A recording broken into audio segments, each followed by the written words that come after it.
accepting our invitation at this important webinar. Thank you, of course. We extend our gratitude with our special guest, Dr. Joel Caplan. Thank you so much for accepting our invitation. We say hello also to Sam, the director of the EACA. I would like to mention a bit more about what is exactly Meet the Experts. Meet the Experts is a series of webinars organized by European Forensic Institute with the EACA, European Association of Crime Analysts. This one is a space for our students to have the new learning and of course the opportunity to have the connections with the file, the persons who works in the file of forensic science, criminology, investigative science, and crime analysis. So I would like to introduce you also a bit more what is European Forensic Institute. We are a higher education institution. We are located in Malta. We offer bachelor's and master programs. Our bachelor programs are blended, so if you are interested to study online and visit Malta for our laboratory sessions, of course, welcome to our bachelor programs. If you are thinking to study a master online, we offer 3 programs, and also we have one program that is blended. So you study online and you can come for the practice sessions here in Malta. So thank you so much again for accepting our invitation for this important webinar. Once again, thank you so much. Also, I would like to say hello to our students that I'm seeing some names that I can recognize from European Forensic Institute. In the end of the webinar, we will have a Q&A section. So please, if you have some questions, you can write in the Q&A. And of course, when we finalize the presentation, we can start to reply your Q&A questions. So thank you so much. So Sam. Thank you so much, Norma, for doing the beginning of our webinar. And for myself, a really warm welcome to my longtime friend, Joel Caplan. Joel has been an inspiring person in the field of public safety and criminology. And I really feel honored to have known him now for many years. Just our first meeting left a lasting impression on me, especially his groundbreaking work on risk train modeling. His insights were so compelling that I integrated RTM into my own work soon after. A little bit about Joel. Joel is a professor at the School of Criminal Justice and is also the Senior Vice Chancellor for Research and Collaboration at Rutgers University in Newark. He also leads the Rutgers Center on Public Security, where he works closely with cities and communities to improve public safety through data and research. Before entering academia, Joel worked as a police officer like I do, and emergency medical technician, and it gives him a rare and valuable perspective that blends real-world experience with academic insight. He also co-developed risk train modeling, the powerful method that analyzes the physical environment to understand where and why crime is likely to happen. And this technique has been adopted by cities around the world, like in my city. And it forms the foundation of SIMSI, a Rutgers startup Joel co-founded to bring these tools to public agencies. At the end, Joel has published over 50 academic articles and 2 important books on crime prevention and spatial analysis. His work empowers students, practitioners, and policymakers to make smarter, evidence-based decisions that can truly make communities safer. I'm very excited for you guys to hear from him today. Please join me welcoming Dr. Joel Caplan. Joel, the floor is yours. Thank you so much, Sam. That is such a kind and generous introduction. I'm so proud to call you my friend. It's a pleasure to be here. Thank you for the introduction, and thank you to everybody for taking the time to join us. I hope to make this as productive for everyone as possible, and so we will get right to it. I look forward to the discussion and questions afterwards as well. Today, we're going to talk about how we can form stories with data and how the stories can drive actions to prevent crime at high-risk locations. And by I want to start with a problem. So this QR code will take you to the website that I'm about to go to, but I want to begin by defining a problem. And it's important because a lot of crime prevention and a lot of work around crime analysis focuses on problems, but problems can be vague or too vague. For example, saying we have a crime problem is too vague. Saying we have a motor vehicle theft motor vehicle theft problem can still be a bit too vague. But if we add information such as a motor vehicle theft in Vienna or a motor vehicle theft in Newark, New Jersey, we can begin to zero in on the actual problem and details about the problem.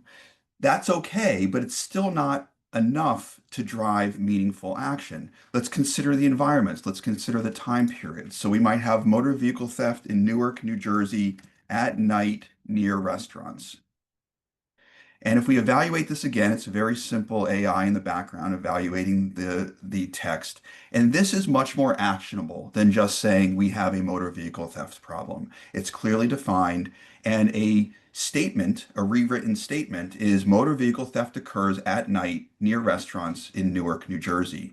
And now we have an actionable problem with information specific to it that invites other people to participate, such as restaurant owners. We know that it happens at night as opposed to during the day. We need to make our responses appropriate to that. And we have additional insights. And we can have a lot of different problems. And all of these problems that we add to the conversation can have very specific details that allow for tailored responses to them.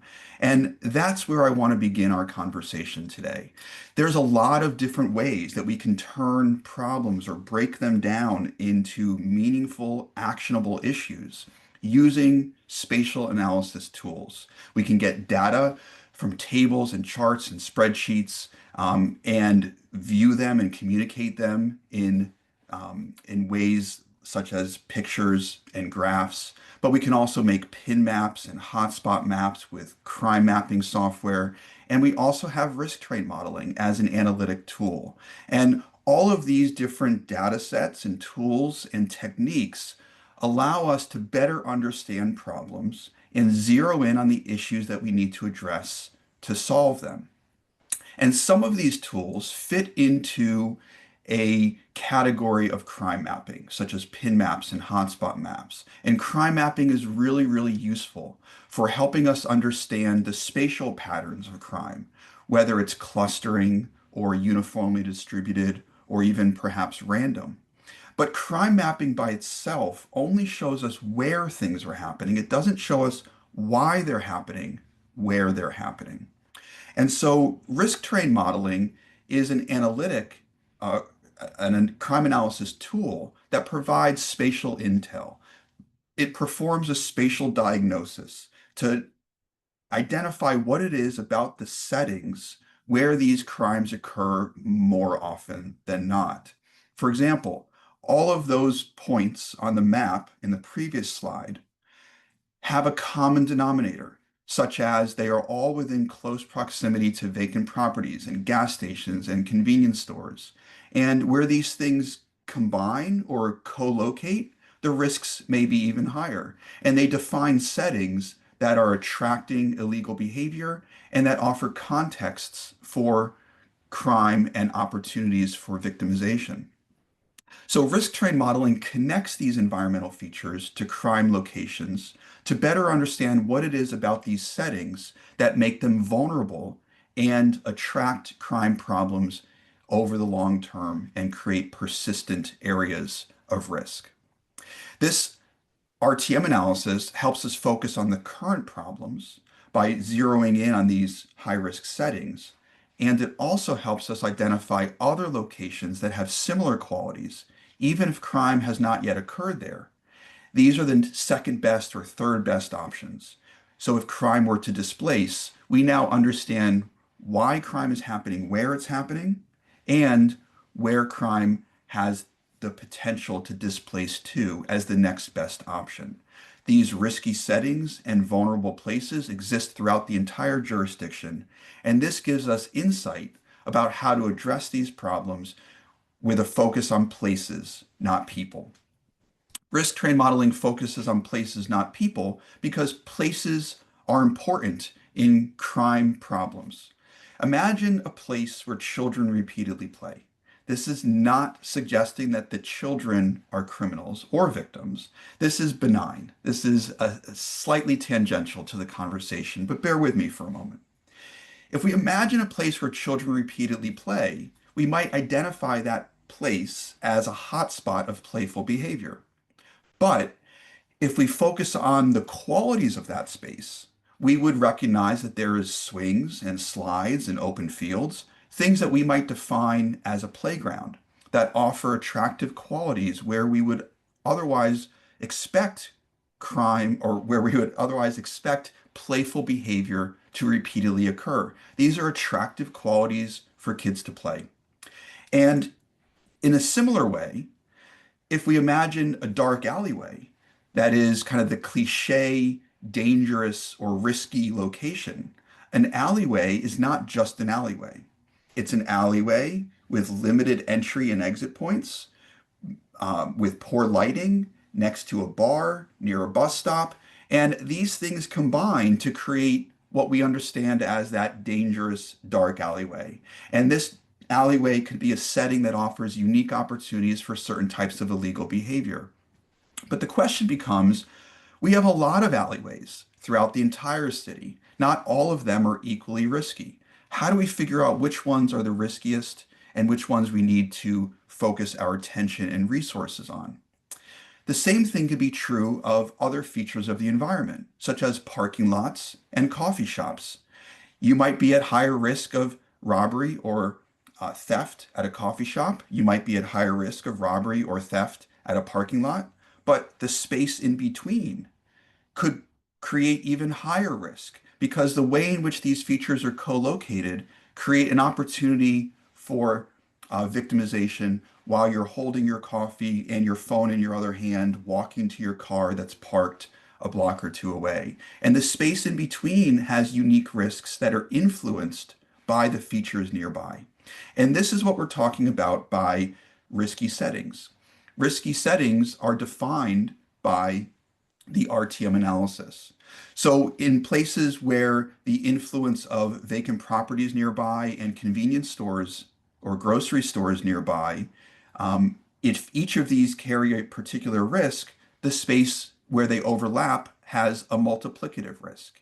And so this gives us the ability to assess relative risks for crime at any location throughout the jurisdiction with a risk trade modeling analysis that identifies risky features, the distance that they influence risk, and the overlapping, the combination of these features overlapping with one another to create unique risks at any microplace throughout the entire jurisdiction. And this analysis allows us to diagnose hotspots and fix them. It allows us to deploy resources efficiently throughout the entire city. And it allows us to solve emerging problems and to solve problems in ways that we know how we did it. So if it happens again, we can repeat our intervention success. And this could be applied for anything from property crimes to violent crimes to traffic crashes to drug overdoses and a variety of other public safety and public health related issues. And the process is relatively straightforward.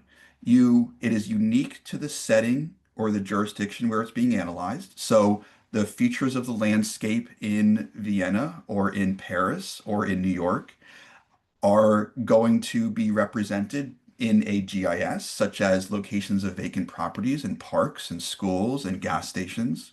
And the analysis is going to test all of those inputs, compare it to the patterns of crime incident locations, and ultimately produce a final model that combines the relative risk of these areas to create a final map that almost looks like a weather map with relative risks from low to high and everything in between throughout the entire jurisdiction. And all of this is done through the software to make it even easier. So we don't have to do it manually anymore. Although when Sam used to do this, when we first developed this and Sam and I first talked, there was actually there was not software, and we were doing this by hand, and it was pretty tedious. So now it's a lot easier to do. But throughout all of this time, RTM only needed three data sets: the study area, such as the city; the topic issue, such as the crime incidents you want to analyze, like robbery incidents or motor vehicle theft incident locations; and features of the environment, business and retail infrastructure, physical and structural elements of the landscape, such as parks, bridges or overpasses, highway on-ramps or off-ramps. And the business and retail infrastructure could be things that are unique to the city, such as coffee shops and schools and parks. Um, and those inputs allow us to run the analysis. And here, for example, is a screenshot of a real analysis where we are looking at robberies during the day. And we learned that for robberies in Philadelphia, in the United States, the top risk factors are shown here. And we learned that being within 250 feet of a dollar store increases the risk of robbery by over 3 times. But not all dollar stores are equally risky. Dollar stores located near gas stations have an even higher risk. But at night, the risk changes. The risk terrain changes. So I'll go back. Here's day, and here's night.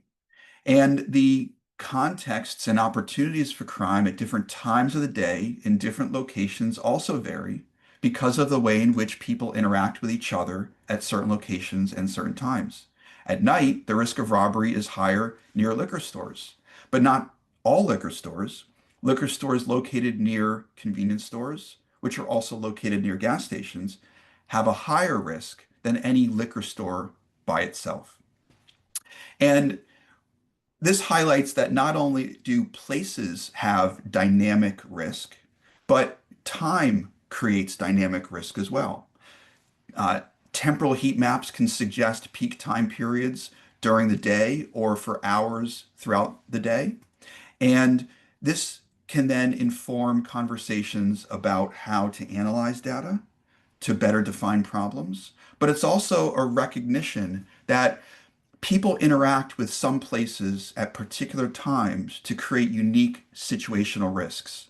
And so even though the location of schools and the location of bridges and the locations of parks don't change, that is, schools don't get built or demolished on a daily basis. But the way that people use these spaces, the way that people use or interact around bars or nightclubs at certain times of the days or days of the week does create unique situational risks at these particular places and the spaces around them. So bars at 10 p.m. on a Friday could look very different in terms of risk compared to areas near bars at 10 a.m. on a Tuesday. Schools, after they let out at 3 p.m. on the weekdays, could look very different than areas around schools on the weekends. And so the next question after you run the analysis and get these results is to ask why. Why are these things connected with these crime patterns as opposed to all the other possible things that could connect with crime patterns? And the why helps us form the stories. We call these stories risk narratives. Risk narratives connect places and people and times and add context to the results of the analysis. So here's an analysis or the results of an analysis for robbery. Robbery is more likely to occur in this jurisdiction near vacant lots, gas stations, and convenience stores. We take these results and we share it with police, we share it with their community partners, and we ask them, does this make sense? And if so, why? And some of them might say, yeah, that makes sense for vacant lots because it's easy to hang out at the vacant lots. It's easy to loiter. It's easy to pay attention to what's going on and surveil potential victims nearby. Gas stations are where people fill up their cars with fuel. And we know that robberies are connected with cell phone theft. When people are robbed, their cell phones are stolen. And so it makes sense that while people are filling up their cars with gas, they're not paying attention to their surroundings because they're looking at their phone. And convenience stores or grocery stores nearby, some of them in the United States have these kiosks, these kind of like an ATM machine, but you can trade in your phone or tablet device or digital technology and it will give you cash. And so these kiosks, these digital device kiosks, um, are a way to kind of dispose of the stolen goods for cash. And so a risk narrative begins to form, which suggests that vacant lots near gas stations can permit loitering and surveillance of potential victims at the nearby gas stations, who are then caught off guard by having and have their cell phones stolen, which are then taken to the nearby convenience stores to get rid of the stolen devices by trading them in for cash at these recycle ATM machines. Now, this might not be the only possibility, but it's a reasonable possibility based upon the data. And as a kind of hypothesis of why these things are happening, we can test it by responding to mitigate these risks. That is, the place-based prevention strategy focuses on disrupting the narrative, disrupting the story as we understand it. And here's an example of that. Um, a, an RTM analysis for traffic crashes in Austin, Texas, identified high-risk locations as settings that were in close proximity to hotels, car rental facilities, and airports. And when these results were shared with the police and other local stakeholders, they said, yes, this makes sense. Traffic crashes could happen in these areas because people that are renting cars aren't familiar with the cars. Um, they don't know how to use the buttons and everything, and they also might be using directions, and their driving directions might be on their phone, and if their phone's GPS is not calibrated, it won't know which way to tell them to go left or right, and it can throw them off. The same thing could be true because these people who are renting cars are from out of town, so they're staying at nearby hotels, especially near airports, which makes sense because these would be more of a tourist area. And that risk narrative not only makes sense, but at the actual airport, there's a sign that says, pull your car over, sync your GPS, and make sure you know where you're going before you pull out of the parking lot. This is an example of how a risk narrative can inform actions by the community partners or stakeholders involved in the results of the analysis. Here's the auto rental dealership, which has all of their cars in a parking garage, which is concrete and doesn't get very good GPS signals. So people pull out of this parking lot, probably pull out onto the street, and their phone tells them to go right, and then it recalibrates and says turn around, and they probably get in crashes. So taking 10 minutes to sync your phone can save a lot of aggravation. And it's an example of how you can mitigate risk without catching people after the fact or arresting our way out of the crime problem. That is, we can treat the stakeholders connected with these features as partners in problem solving. We are not saying that gas stations and convenience stores and laundromats and auto rentals and hotels are causing crime. We are really identifying their relationship to the locations where crime tends to occur more often, and then identifying the managers or the owners of these businesses as partners in the solution. Risk trade modeling allows us to form risk narratives so that we can analyze the data to drive action, not merely admire the problems. As the president of the nonprofit organization in Dallas, Texas said, it's the risk narratives that help us drive action. And here's an example of this in policing. In Kansas City, Missouri, they had a violent crime problem. They analyzed it with risk train modeling and identified that the violent crime incidents were happening mostly in settings defined by having vacant properties nearby, liquor stores, bus stops, cell phone stores, and dollar stores nearby. And they took the results of this information and they acted.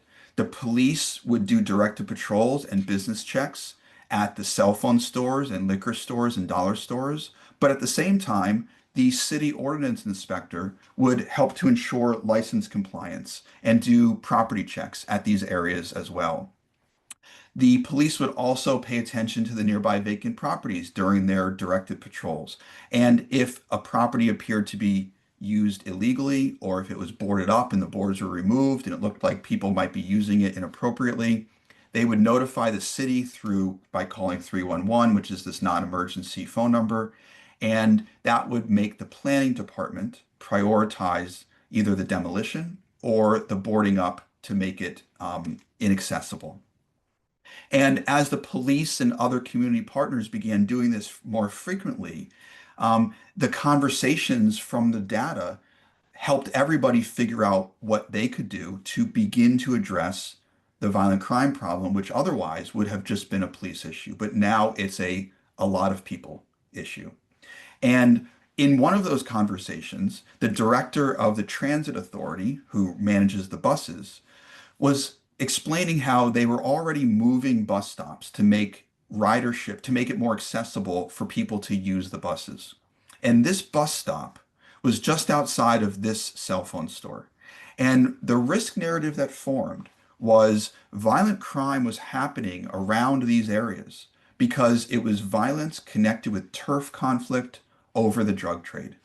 This bus stop was allowing people to loiter, and then the people that were loitering were soliciting drug buyers. The buyers were told to go into this cell phone store. The cell phone store is then where they made the drug transaction off the street and out of sight. And then the buyers would go to nearby vacant buildings to use the drugs. And the drug dealers would use nearby vacant buildings as stash houses for drugs and weapons. And that risk narrative created an opportunity for everybody to figure out what they can do to mitigate that risk. Police opened an investigation into the cell phone store. I already mentioned how the ordinance inspector and the planning department were already doing their thing, but the transit authority moved the bus stop down the street, so it instantly changed the opportunity to loiter in this area. And the fire marshal also got involved and realized that there was two code violations at the nearby liquor store, which required it to shut down until it was fixed.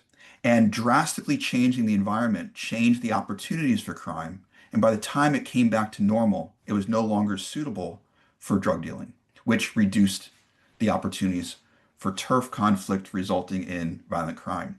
And the police did this in all the micro places throughout the city. And throughout the entire year of doing this, they were able to reduce violent crime by over 20%.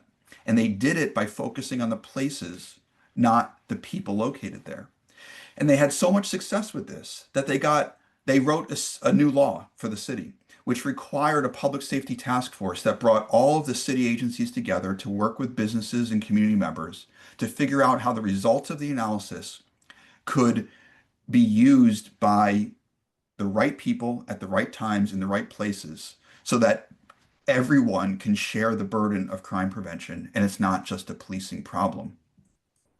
And that's how risk narratives are used to create data-informed stories that drive actions for prevention. The goal is not to catch a lot more bad guys or assume everybody located in these areas are suspects, but rather to reduce the opportunity for crime and reduce the attractive qualities of these areas for crime or illegal behavior. That is, to disrupt the narrative requires thinking about who should be involved in addressing different pieces of the narrative, what can they do, or what can be done by them or others, and who else should be involved. And this could be an opportunity to take the data and use it as a way to ask other people to be involved in this process as well. A violent crime problem would normally default to a police agency. But when the police run an RTM analysis and realize that violent crime is also connected with vacant properties, it allowed the police to reach out to the planning department within the city and ask them to get involved as well. And so these types of initiatives have occurred in multiple jurisdictions. And the example that I gave in Kansas City, where they reduced crime by 22%, also actually followed an intervention program in Atlantic City, New Jersey. And the Kansas City initiative was replicated in Essex in the United Kingdom, where they had more than 40% reduction in violent crime, serious injury related incidents. And so this process of RTM analysis, risk narratives, and multiple stakeholders to address those risk narratives has not only been replicated, but it's been demonstrated to be generalizable. And there's over 15 years of research evidence documenting risk train modeling and the application of risk train modeling for risk-based policing and for risk mitigation, as I've described. Beginning in 2009 with some of the first public presentations on it, leading to a number of different studies in a number of different cities across the United States and in some places in other countries as well. And there's now over 80 peer-reviewed journal publications on risk train modeling and risk-based policing from independent researchers, not just me, in multiple countries throughout the world. And it's it makes sense that not only can this be generalizable, but this is all grounded in things we've been talking about for decades. Um, David Hughes, who founded the Office of Integrated Public Safety Solutions in Dallas. This was an opportunity for them to take all of the city agencies except the police, bring them together under one office, and use risk train modeling to allocate those resources, planning department, public works, streets department, and others, because he says that we needed to differentiate between law enforcement and public safety. Police do law enforcement, but public safety is more than just police. And so this is very consistent with problem-oriented policing, or POP. During his acceptance speech at the Stockholm Prize, Herman Goldstein said that POP requires us to deeply understand each problem and think creatively about the best possible tailor-made responses. I agree 100%. And in order to do this, we need tools to allow it to be consistent and standardized across people and across agencies and throughout agencies, among all the people within them, so that we can address the underlying causes and make sure that our responses to them are tailored to specific locations and specific actionable problem issues. And to do this, we need to think differently about crime prevention. We need to think about crime prevention as part of a bigger public safety program, part of a larger ecosystem that involves multiple stakeholders to be involved. And risk train modeling can help with that. The way that I like to think of it is through the idea of a glass prism.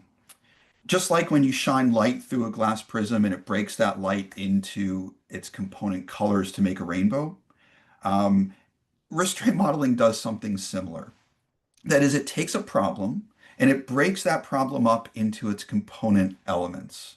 And by identifying the pieces of the problem, such as vacant properties, gas stations, and convenience stores, or some of the other examples that I gave earlier, we identify those elements and who can be involved in addressing them. And that allows us to create a multifaceted intervention strategy. And that intervention strategy can be part of our crime prevention program with a lot of different people involved. Until recently, crime problems usually defaulted to a police or a law enforcement response. A crime problem is a police responsibility, but it doesn't have to be. Risk train modeling can empower a diverse group of local stakeholders to do what they do best at the places that need them most. And the results of the RTM analysis can invite conversations around risk narratives that are formed by the lived experiences, professional observations, and insights of a variety of different stakeholders who can be informed by the same data and analytics, add context to those problems, and then act independently on their own, in line with their own unique missions and organizational goals, but doing it in a way that is based on a shared story that everyone is also acting on. And these independent actions at the right places and the right times forms a comprehensive crime prevention program throughout the entire city. And law enforcement only needs to be one part of that effort. They can move from being the hub to a spoke in the wheel. And a lot of different spokes can involve a lot of different city agencies and community partners. And this is referred to as DICE, or Data Informed Community Engagement. DICE uses risk trend modeling results to engage with the community, to make sense of these results and add context to them so that risk narratives can be formed that drive actions to prevent crime. The actions can be in some places and not others. It can involve some community partners and not all of them, but they are all acting in a way that allows them to amplify each other's impact. The outcomes of this can be to improve the impact of public safety work that's already being done. It doesn't need to replace what's being done. It can enable community organizations to become co-producers of public safety. And the idea of co-production and crime prevention and public safety is an idea that has been around for decades. Well before now, it's been talked about in the 20th century. And making having an analytic that is consistent with the need for community to have value in the conversations and to become co-producers of public safety is very relevant this day and age. It can also have outcomes that help us solve pressing local problems. We can do this using existing resources without additional costs because these things already exist in the city. And if everybody is working in their own silos, they are sort of um, uh, kind of fibrillating, right? Like a heart kind of quivers, right? When it's having a heart attack. Everybody's doing their own thing, but they're not in sync. But if they're all in sync, if they're all acting around the same data and the same story, the same risk narrative, suddenly they begin to amplify each other's impacts. And they can all play a role in addressing the problem and receiving credit for the successful outcomes. And while this is referred to as DICE, DICE is a process. So this strategy for crime prevention becomes the process of using risk train modeling to form risk narratives whose stories drive action by a variety of different people who have some influence or oversight or control over certain spaces. Basically, crime prevention becomes a process of place management. And you can scan this QR code to download the ebook on DICE. It goes over the background and some implementation steps and software needs and so forth. And it provides a pretty clear outline of some of the things that I'm talking about. But at the end of the day, what risk train modeling allows us to do is to make a deliberate and impactful response to crime problems without a primary focus on law enforcement. And the way that this gets done is to take the results of the analysis, form those risk narratives, and let the stories guide existing resources to join forces while being data informed.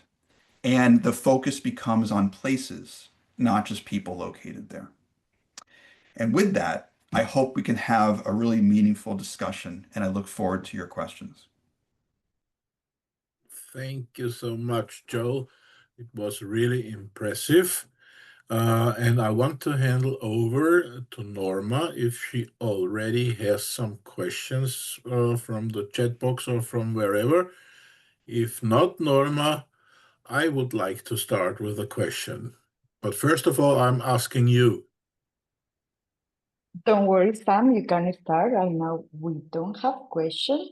So also to remember our participants, if they have some questions, they can put in the Q&A section.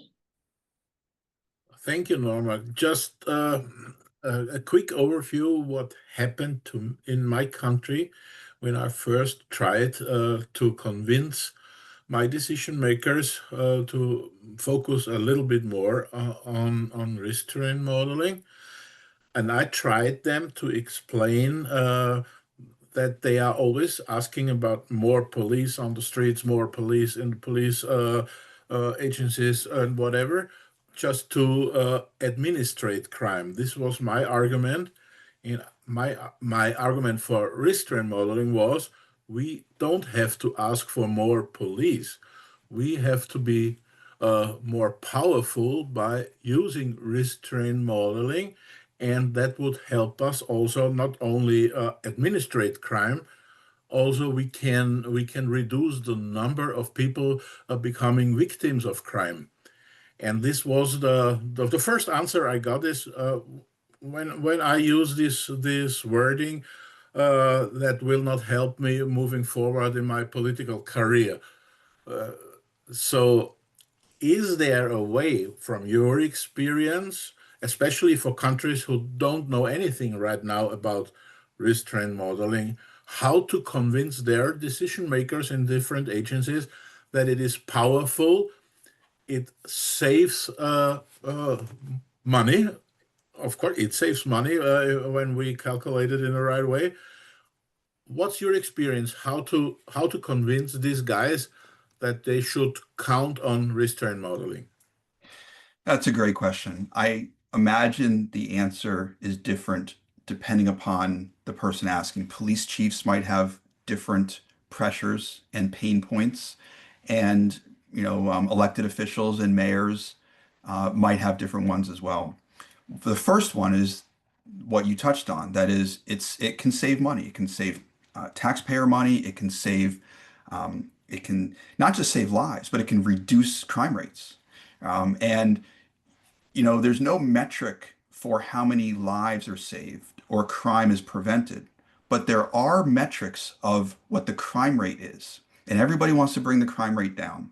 And if we know that we can use this to bring crime down, then that could be a really important point for conversation. That is, doing this will bring your crime rate down. And everybody wants to tout the benefits of that. The secondary impact to that is it can save money. The study that was done in Essex in the United Kingdom actually did a cost benefit analysis and showed that in the 6 months of using risk train modeling within the police agency, they saved £106,000. So we're talking possibly over £200,000 per year in cost savings based upon the crime reductions and the direct costs of what those crimes meant. That can be a reasonable argument. And the other argument that I've heard, and of course there are many, but decision makers have pressure from their constituents. Police chiefs have pressure from the people that hire them, the mayors or city council officials. And they need to be able to explain what they did to achieve an outcome. If they're lucky, crime will go down and they can brag about it. But if they're unlucky, crime will go up and they will try to point blame. Because if you don't know why it went up or why it went down, you are at an equal loss for words. And what risk trade modeling allows you to do is diagnose a problem to prescribe specific actions that when they work, you can explain why it worked, what you did, and why you need more resources to keep doing it better. And everybody wants to ask for more resources. A good way to do that is to show how you're using them wisely and effectively to get what you need. Sounds great. Thank you for your answer. That's really great. And I tried now for over 10 years. To be honest, I was partly successful with that, but it's worth to spend more time and pressure to go forward with this. My opinion, one of the best ways to reduce crime. So, Norma, can I ask you again for showing up? Because I'm pretty sure, as I could see, we have some questions right now. Or, Joel, do you want to check it on your own? However you want to do it, guys. Um, let's see. Let me see if I can find the questions. Um, okay, I can go through the list if you like, if that's a good way to start. So the first one I see is how can we train in risk train modeling? There's a number of ways. There's an online course at Rutgers University which provides an self-guided training module. I can try to put that link in the chat, or you can go to rutgerscps.org and click on the training link, and it will give you an opportunity. There's also some books and reading materials that are available for you. And there's also workshops and webinars. We can host a training webinar remotely, or maybe someday we can even host an on-site in-person workshop if there's enough interest, and we can make that happen locally for all of you in one of the European countries. But I would start with the online training modules from the Rutgers Center on Public Security. And I'll also add that the IACA, International Association of Crime Analysts, has partnered with SIMSI, and they provide a 12-week self-guided online course where you can earn a certificate through IACA as well to learn RTM. All right. So in terms of time range for data, this is a good question. I would recommend starting with 1 year's worth of data. And if you're using it operationally, kind of on a daily or regular basis, police agencies often use 1 to 3 months worth of data to analyze the data in the time period that's most relevant to, today, to here and now, to inform what to do tomorrow or next month. 1 year's worth of data kind of generalizes across seasons, across times, and across different, periods of the year, summer, winter, school year, or academic year versus non-academic year, and so forth. And 1 year's worth of data can be relevant for what might be happening now or next year. But you don't really want to go beyond that because what happened 2 or 3 or 5 years ago is not necessarily relevant for what's happening now. And you want to analyze the patterns that are going to be the most informative and relevant for what you're going to do now. So 1 year's worth of data is usually what I recommend. The crime data is often provided in the United States. The crime data is often provided by the police agency who maintains the crime incident data. In some other countries, it is often provided by police. In Canada, some cities in Canada or provinces in Canada have open data portals. In some European countries, the process for getting crime data is probably going to vary. But you do need incident level data, meaning an address or an XY coordinate. And that point level or address level data is what you need to run the RTM analysis. But you don't need any personal identifying information. The only thing you need is the address or XY coordinate, maybe the date, and maybe the time, and that's it. So sometimes it makes it a little bit easier to get the data than it would be if you were asking for everything about the victim and offender and other types of information. You only need 3 attributes. Um,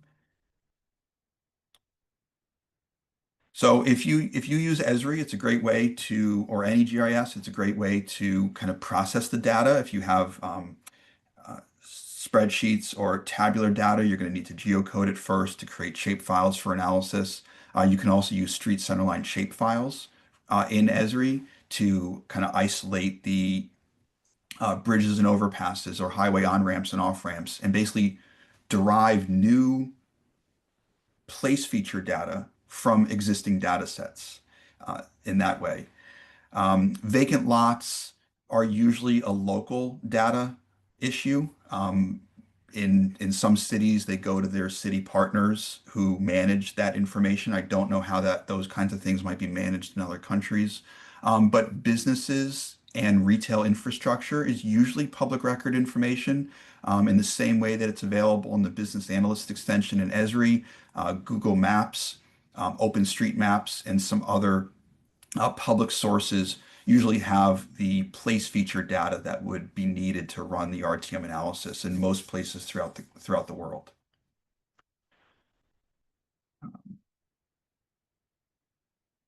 Um, so Data is never perfect.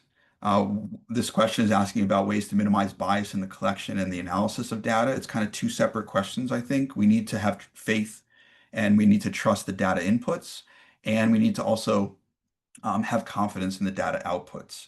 And so, one of the ways that you can minimize bias is to have conversations about risk narratives before you run the analysis. Ask people, why do you think, or how do you understand the robbery problem or the motor vehicle theft problem? And if people say, it happens near restaurants, it happens near liquor stores, it happens near mailboxes. Well, these are some inputs that you probably want to include because you can test them and you can use the risk narratives, you can use the stories about the crime problem to identify data inputs that could be tested to have more meaningful conversations about the outputs with your professional practitioners and community partners. So that's one way. Using risk narratives before the analysis as well as after helps to minimize the risk of bias by missing something early on.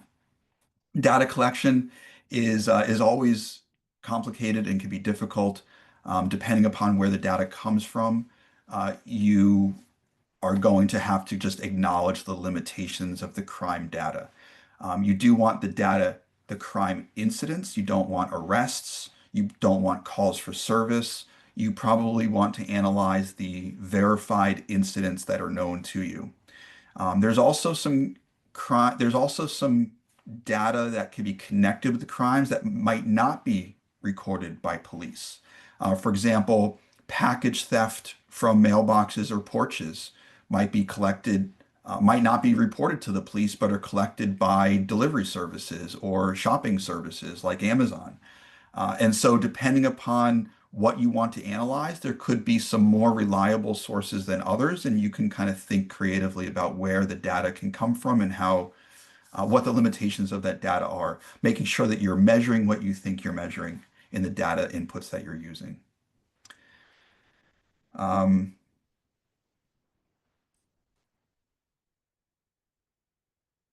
all right, I think this question is I just, can answer it. yep, It's not possible to open the audio right now, but the guy who was writing this question should shoot me an email with the question. I will forward it to Joel, and I'm pretty sure he will be happy to answer it.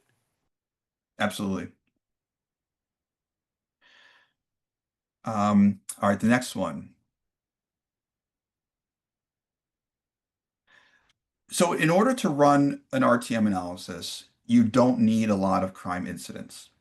If we were talking about hotspots, you need a lot of crimes to happen in order to form a statistically significant hotspot, which means you need to wait for crime to happen before you could begin to identify its spiking, its clustering, and then address it. Risk trend modeling does not require crimes to cluster. It and it can be applied to crime patterns that appear random or appear uniformly distributed. And the minimum number of incidents you need for an RTM analysis is 6. So let's imagine that you have an emerging series or spree where 6 incidents of motor vehicle theft are happening. They appear random or they appear to be kind of uniformly distributed throughout the area, but you run the RTM analysis and you identify that they are all happening at a gas station next to a highway on-ramp. Now the location becomes the common denominator, even though the incidents are not clustering or appear to be otherwise random. So all you need is 6 incidents, and the place could be, in fact, the thing that makes it unique for where those incidents are occurring.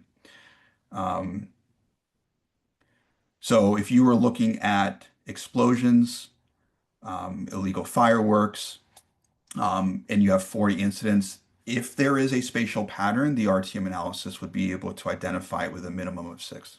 So you should be okay.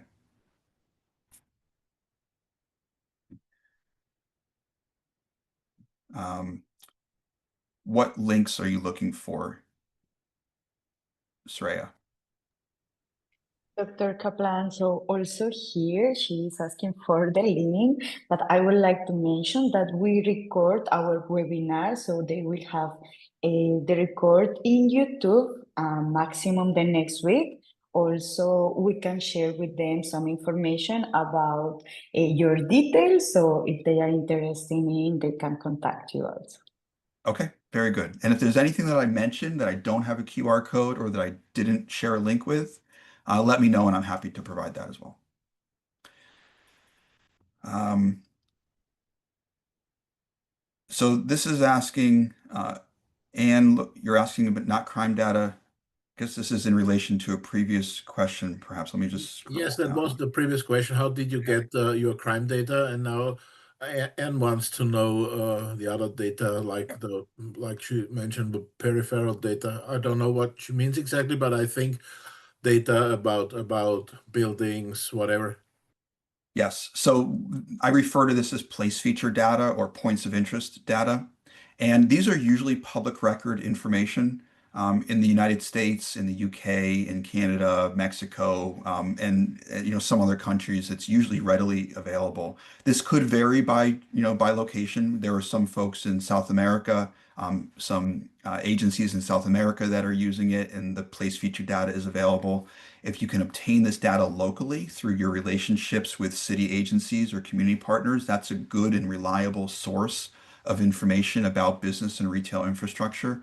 But generally speaking, we obtain this from open public records or third-party vendors who collect public record information about the locations of bars and liquor stores and fast food restaurants and compile that data for any jurisdiction that we're analyzing. Somebody mentioned that they were using Esri. Esri's business analyst extension, has some of these points of interest data in it. It's essentially the same types of data as that. And the types of data you want are things that represent your physical landscape. So what you are looking, the place features or points of interest in Paris might be different than the points of interest I obtain in Atlantic City or New York City. But it's going to be specific to the landscape and the jurisdiction that you're in.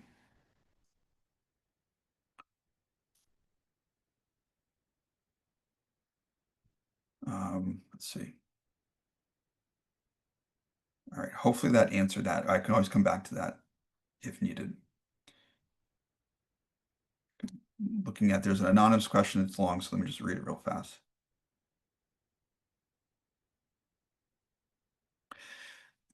So one of the things that we discuss in our risk-based policing book is the idea of, or the concepts of policing, law enforcement, and public safety. And, police, often say we can't arrest, prominent police figures will often say we can't arrest our way out of the crime problem. But what does that really mean? If we assume that crime problems are a police problem, then police have limited tools on their tool belt to address it. And most of the tools on their tool belt are directed towards people. Guns, handcuffs, tasers, ticket books, they are things directed at people. And they don't have a lot of tools to address some of the other issues that create chronic conditions for crime, such as addressing dilapidated buildings or vacant lots or opportunities for loitering near bus stops. But there are other stakeholders who have influence over these spaces, who can do things to make these spaces less attractive for the illegal behavior. And so by distinguishing public safety from policing and law enforcement, what we're saying is that police have an important role to play in public safety, but police and policing focuses on, protecting people, protecting property, enforcing the law, and law enforcement is one part of policing, but police do a lot more than just law enforcement. They direct traffic, they respond to medical calls, right? Police involves a lot more than just enforcing the law. But public safety requires something more than just police and more than just enforcing the law. It's a way to think about crime problems or crime risks as something that has a shared responsibility, that a lot of people, agencies, and organizations have influence and control over certain places, and these places can create opportunities and contexts for crime. So the Parks Department can have a responsibility over the parks and recreation facilities. The director of the transit authority can have influence over bus stops, how and where they're located. And a lot of other stakeholders can be involved in these processes as well. And that's what we mean by public safety, as addressing crime problems without just police and law enforcement as a primary response. How do we bring awareness to the evidence-based and data-driven research? The way in which these different stakeholders address the crime problems based upon the risk narratives that are data informed can be evidence-based. They all have best practices for doing the things that they do best. The RTM analysis helps them identify where they can do what they do best at the places that need them most. But the evidence-based practices within their disciplines can inform the actions that are the actions that are taken to address those problems at specific places.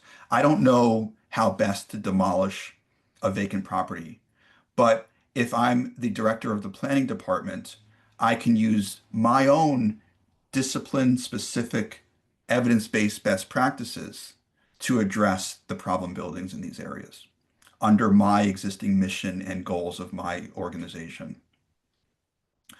Fort Worth is an example where they applied risk train modeling to child maltreatment. And they did. They used risk train modeling to identify high risk locations for child abuse. And one of the responses was to partner with a community organization who created geofenced areas in the high risk locations. And the geofencing was used for a digital advertising campaign. If people were at or near or inside those geofenced areas, they received specific advertisements that gave them information about, um, directed towards abuse and maltreatment, and provided them information about how they can seek help and utilize local services for it. So they were creative in kind of using the results to create an advertising campaign to get people the help that they need if they weren't aware of it. Um, The software has various costs. Action Hub is one of the tools that is available for coordinating multiple actions. I didn't even go into the Action Hub software. That's free.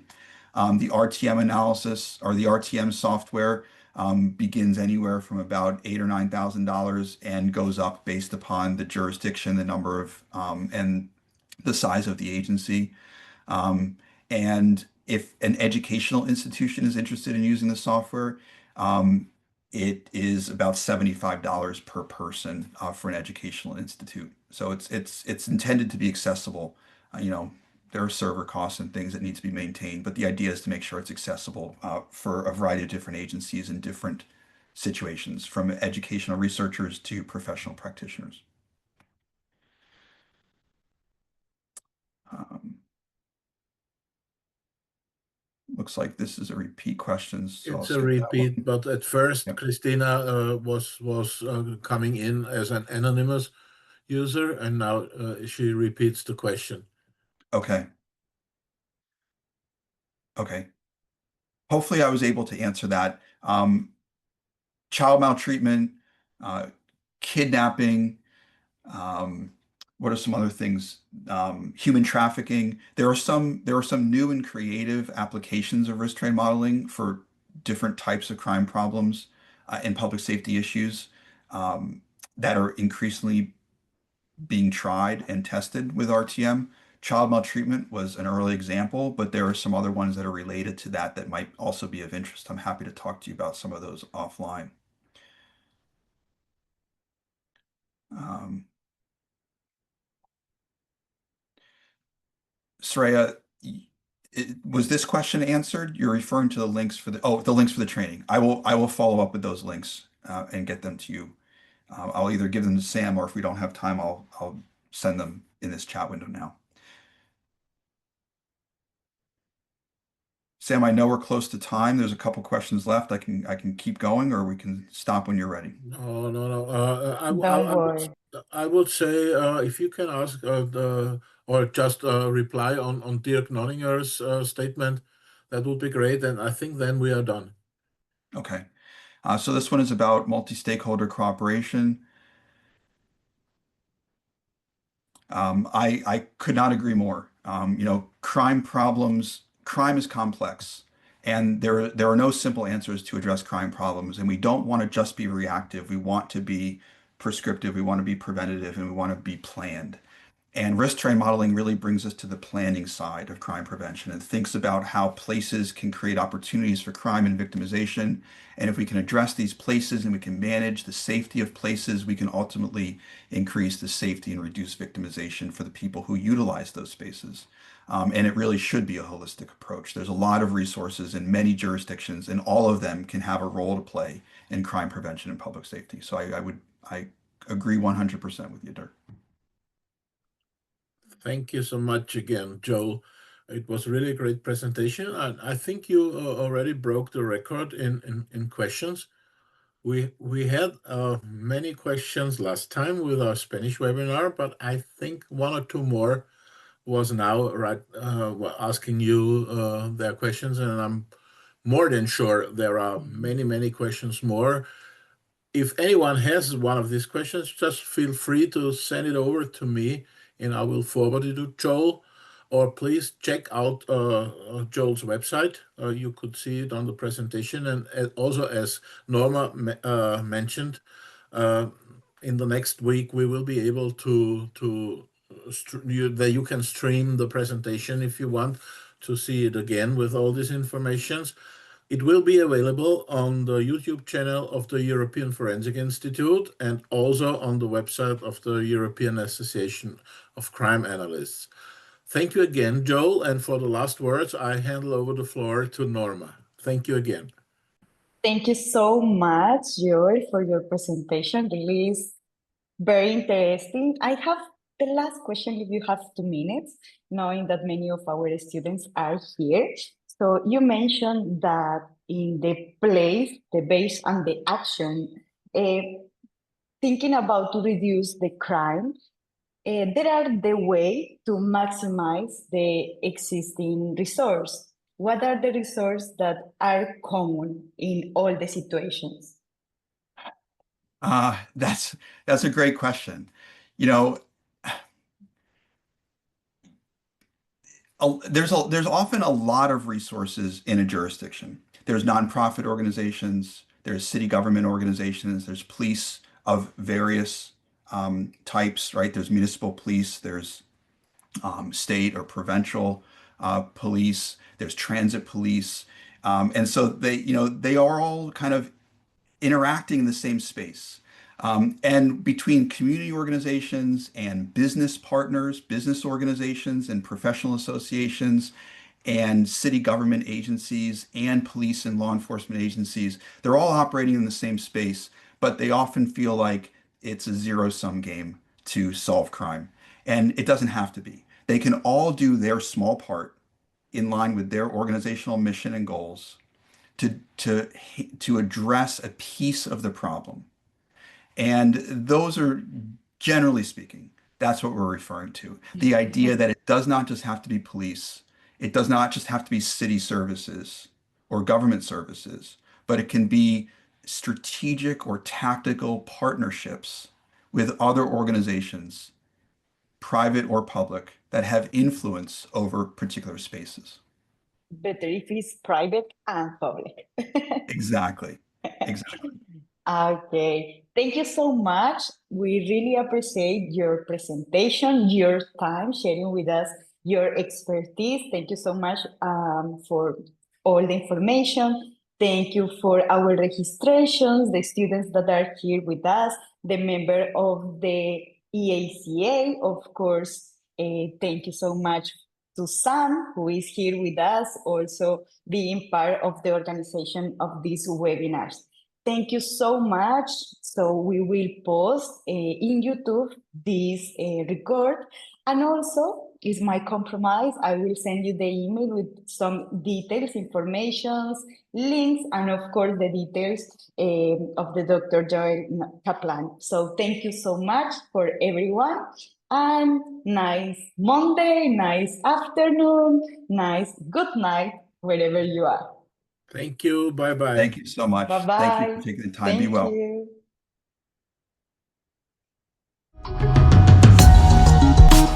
you.